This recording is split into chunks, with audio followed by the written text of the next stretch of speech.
Hello विद्यार्थी मित्रांनो, मी शेख अब्दुल गनी. स्वागत आहे माझ्या एजीएस करिअर अकॅडमी यूट्यूब प्लॅटफॉर्मवरती. आज मी तुम्हाला महत्त्वाची माहिती सांगणार आहे, जे तुम्हाला मी आता थंबनेलमध्ये तुम्ही वाचलेच असेल की 2 दिवसाअगोदर जो मराठा समाजासाठी SCBC जो आरक्षणच्या संदर्भामध्ये एक GR आलेला आहे आणि टेट 3चा निकाल, पुण्यामध्ये जे पत्रकार परिषद होणार आहे येणाऱ्या सोमवारी, त्या संदर्भात या व्हिडिओमध्ये मी तुम्हाला माहिती सांगणार आहे. नेमकं काय आहे नियोजन. टेट 3चा निकाल लवकरात लवकर लावण्यासाठी आमचे प्रयत्न चालू आहेत. त्या संदर्भात मी तुम्हाला या व्हिडिओमध्ये सांगणार आहे नेमकं मी काय करतो, काय करायला पाहिजे. जो कोणी नवीन असेल त्यांनी माझ्या ह्या चॅनलला सबस्क्राईब करा, जेणेकरून तुम्हाला पुण्यातून ऑथेंटिक आणि सत्य माहिती मी देण्याचा प्रयत्न करेन. जास्त वेळ न घेता मी तुम्हाला महत्त्वाचं सुरुवात करतो. पहा, का जो GR आलेला आहे 2 दिवसाअगोदरचा, तो खूप आपल्यासाठी टेट 3च्या मुलांसाठी खूप म्हणजे खूप फायद्याचा आहे. तो कसा? कारण का हा जो GR आलेला आहे SCBC जे आरक्षण नवीन महाराष्ट्र शासनाने जे लागू केलेलं आहे, ते पेशा क्षेत्रात जे 8 जिल्हे येतात सध्या, म्हणजे ते जिल्ह्यामध्ये आरक्षणाची विभागणी केलेली आहे. जे मावक कक्षामध्ये ही अंमलबजावणी न केल्यामुळं सेकंड फेजमध्ये जागा आलेल्या नाहीत. ह्यासाठी खूप प्रयत्न होते. ते आता सर्व झाल्याच्या नंतर आलेलं आहे. तो कसं? याच्यासाठी एक उपसमिती बसवलेली होती, म्हणजे स्थापन केलेली होती. त्या उपसमितीचा GR म्हणजे अहवाल मंत्रालयाला गेल्याच्या नंतर, म्हणजे मंत्रालयामध्ये त्याचं ते अहवाल पोहोचल्याचे म्हणजे दिल्याच्या नंतर त्याच्यावर हा GR आलेला आहे. तो GR मी टेलिग्रामच्या डिस्क्रिप्शनमध्ये मी टाकले, तुम्ही वाचून पण घ्या. ते तुम्हाला कळून जाईल की नेमकं काय.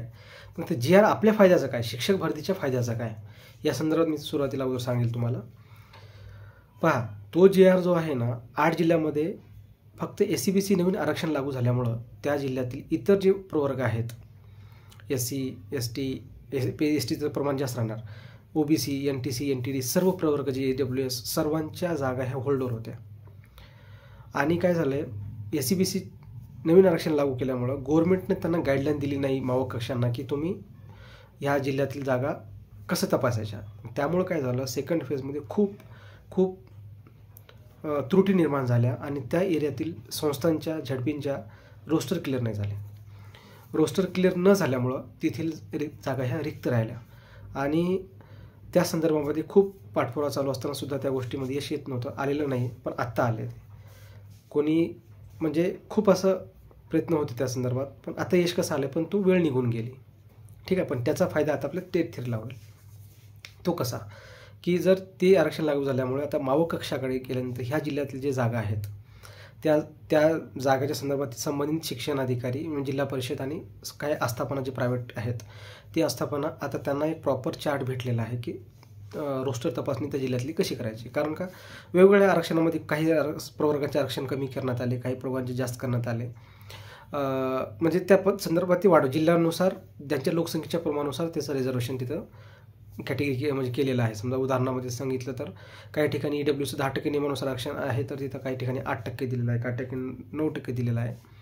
OBCचं 19% आहे, तर काही ठिकाणी 16%, 18%, 19%, 17%, अशा प्रमाणात ते कमी जास्त झालेलं आहे. तर सांगायचं तात्पर्य ते एक नियम आहे आणि त्याचा फायदा असा झाला की जागा येतात. आता ह्या जागा येण्यासाठी आपल्याला पेशा क्षेत्रातील मुलांनी त्याचा पाठपुरावा करावा लागेल. रोस्टर क्लिअर झाले तरच जागा येतील. मी परत तेच सांगतोय. आता हे रोस्टर जर जुन्या तारखेनुसार जर झाले तर खूप जागा आहेत रिक्त, खूप जागा आहेत. जर नवीन 24-25च्या संसमान्यताची जर अंमलबजावणी झाली तर कमीत कमी 25,000+ जागा तर अतिरिक्त होतील आणि त्या 25,000+ जागा ज्या जर अतिरिक्त होत असतील तर मग नवीन भरतीचं काही नाही, पूर्ण अंधकार आहे सर्व गोष्टी. हे फॅक्ट आहे. मला म्हणजे निगेटिव्ह नावाने, जे फेक नावाने मला खूप कमेंट टाकतात निगेटिव्ह, पण सत्य आहे. तुम्हाला हे काही दिवसांतर कळेलच. ठीक आहे, त्यामुळे मला त्यातलं काही वाटत नाही.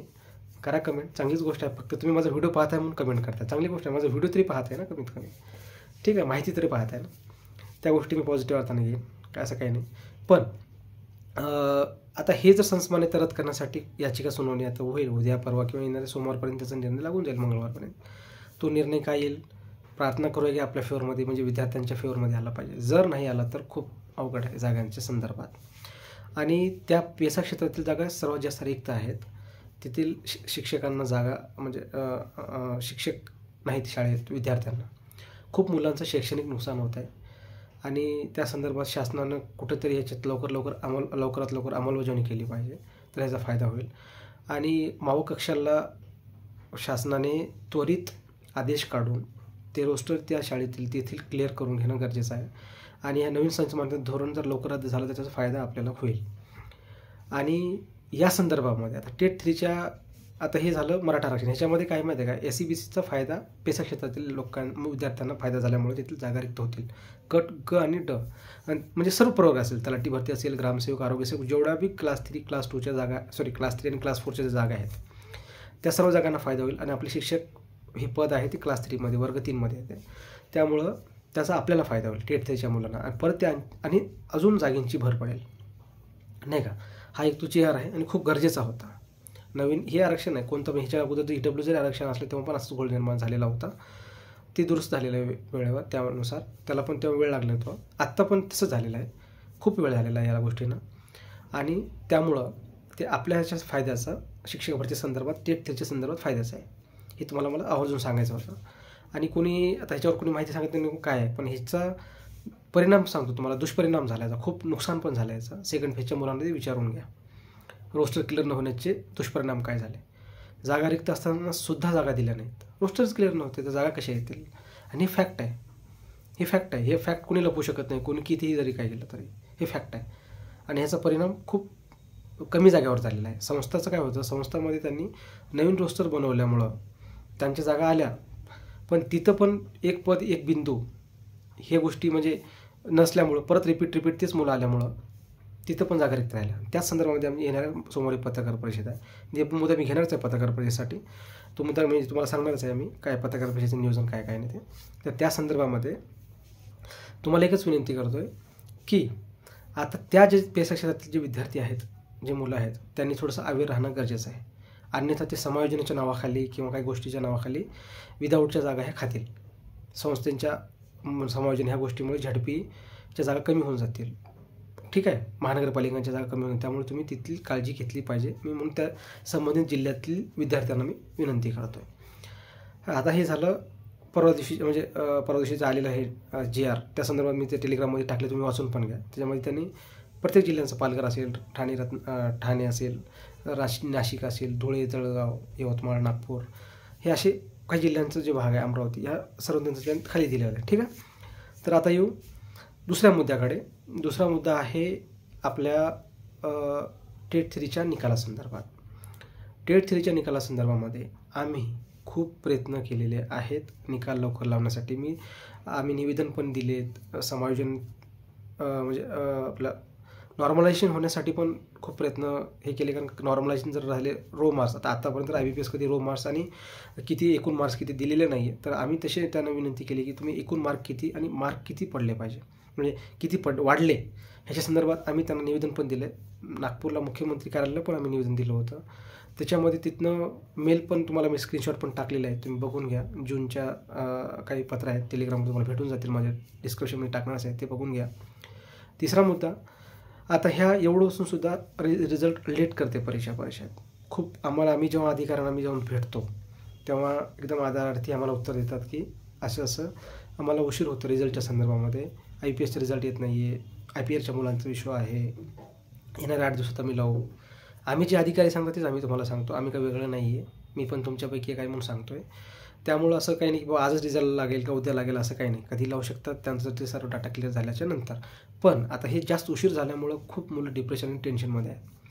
मग याचाच परिणाम म्हणून आम्ही येणाऱ्या सोमवारी म्हणजे 4 ऑगस्ट 2025 या दिवशी पुणे श्रमिक पत्रकार भवन, पुणे गांधी चौकमध्ये आहे ते, तिथे मी आदरणीय संदीप कांबळे सरांच्या नेतृत्वाखाली हे पत्रकार परिषद आयोजन आम्ही करत आहोत. तर ह्या संदर्भामध्ये आम्ही सर्वांना विनंती करणार आहे, आम्ही जाब विचारणार आहे की सर्व जे आहे रिझल्ट लेट का होतो आहे, जे सेकंड फेजमध्ये जे नुकसान झाले ते तिसऱ्या टेटमध्ये नाही झालं पाहिजे. या संदर्भामध्ये आमचे खूप असे मुद्दे आहेत. त्याच्यामध्ये एक बिंदू एक पद असेल, सामान्यीकरणाची प्रक्रिया असेल, रिझल्ट लवकर लावण्याची प्रक्रिया असेल, ठीक आहे, एज बारवाल्यांचा मुद्दा असेल, किंवा त्याच्यानंतर BPED आणि MPED जे मुलं आहेत त्यांच्या विषयाचा मुद्दा असेल, नवीन संस्थान धोरणाचा जो मुद्दा असेल, अशा आम्ही खूप मुद्दे त्याच्यावर आम्ही पत्रकार परिषद घेत आहोत. तर ह्या व्हिडिओच्या माध्यमातून मी सर्वांना विनंती करतो की तुम्ही पुण्याला 4 ऑगस्ट 2025 दिनांक म्हणजे सोमवार, येणाऱ्या सोमवारी, आज गुरुवार आहे, तर आम्ही पत्रकार परिषद आयोजन करत आहोत. त्यामुळं तुम्हाला सर्वांना विनंती करतो आहे की पुण्याच्या आसपास जे जिल्हे आहेत तेथील विद्यार्थ्यांनी आवर्जून पुण्याला यावं. गांधी चौक आम्ही तुम्हाला वेळोवेळी टेलिग्राम ग्रुपवरनं आम्ही तुम्हाला ती लिंक म्हणजे पाठवूच की कुठं आहे, लोकेशन काय ते. नवी पेठ, गांधी चौक, पत्रकार भवन आहे तिथं, तुम्हाला कोणी कळून जाईल. अलका चौक जे पुण्यातलं मेन आहे, जिथं आपलं मेन पुण्यातलं चौक आहे, म्हणजे मेन तिथं सर्व महाराष्ट्रातले आपले जे पुण्यातली जेवढे आपले गणपती आहे, आता येणार आहे गणपती उत्सव, त्याचे जे सर्व विसर्जन तिथं आपण करतो. म्हणजे खूप जुनं त्याला ऐतिहासिक ठिकाण आहे अलका चौक. तिथून 100 मीटर अंतरावर आहे, 200 मीटरवर. ठीक आहे, हा तिथला लोकेशन झाला. पण मूळ मुद्दा आहे की हे पत्रकार परिषद आम्हाला घ्यावी का लागली. खूप याचं तिसऱ्या टेटला परिणाम झालेला आहे. सेकंड फेज तर झालेलं आहे, त्याचा परिणाम तिसऱ्या टेटवर पण होईल. असे एक ताट धुकं निर्माण झालेलं आहे. म्हणजे असे धुके म्हणजे आपण काय म्हणतो ढग, त्याचे ढग आपल्याकडे आले नाही पाहिजे. जर असं झालं तर खूप खूप मोठ्या प्रमाणात नुकसान होईल. 25,000 ते 30,000 शिक्षक अतिरिक्त होतील. हे सत्य आहे, हे शाश्वत सत्य आहे, याला कोणी लपवू शकत नाही. क्लस्टर योजना, शाळा समूह योजना, कंत्राटी शिक्षक भरती, असे कितीतरी शासनाचे निगेटिव्ह प्रयत्न विद्यार्थ्यांना झुलवण्यासाठी आहेत. एजबार झाली मुलं तरी त्यांना नोकरी नाही आहे. हा खूप उलटा आपल्या शिक्षकमध्ये D.Ed B.Ed झालेल्या मुलांचं नुकसान आहे. तर त्यामुळं मी सर्वांना कळकळीची विनंती करतो की हा मुद्दा घेणं गरजेचं आहे आणि जर लवकरात लवकर निकाल लावण्यात यावा, जेणेकरून आपल्याला पण काहीतरी प्लॅन बीवर काम करता येईल ना. जर चांगले मार्क्स पडले त्याच्यात काहीतरी आपण प्रयत्न करू, अन्यथा कुठेतरी आपण या गोष्टीला थांबवतो. आपल्या पर्सनल आयुष्याचा जो प्रश्न असतो त्याच्यावर आपण निर्णय घेऊ शकतो. त्यामुळं येणाऱ्या सोमवारी 4 ऑगस्ट 2025, ठीक आहे, हा तो ठिकाण पत्रकार परिषद आम्ही घेत होतो. इथून आपण पत्रकार परिषद झाल्याच्या नंतर महाराष्ट्र राज्य परीक्षा परिषद येथे तिथे कार्यालयाला आपण भेट देणार आहोत. त्यामुळे तुम्हाला पण सत्य कळून जाईल की ग्राउंड रिॲलिटी काय आहे. ग्रुपवर म्हणजे आपण चर्चा करतो की रिझल्ट कधी, तर तुम्हाला पण त्याचा एक अनुभव येऊन जाईल स्वतः की नेमकं ग्राउंड रिॲलिटी काय आहे, सत्य परिस्थिती काय आहे. तोपर्यंत जर निकाल लावला तर खूपच अभिनंदन. तरी पण पत्रकार परिषद होणारच आहे, कारण का काही त्रुटी आहेत. 1 बिंदू 1 पद, तर जे सेकंड फेजमध्ये झालेलं आहे तेच चूक, खूप जागा रिक्त राहिल्या.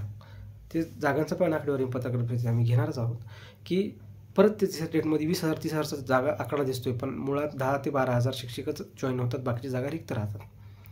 ही अशी परिस्थिती आपल्या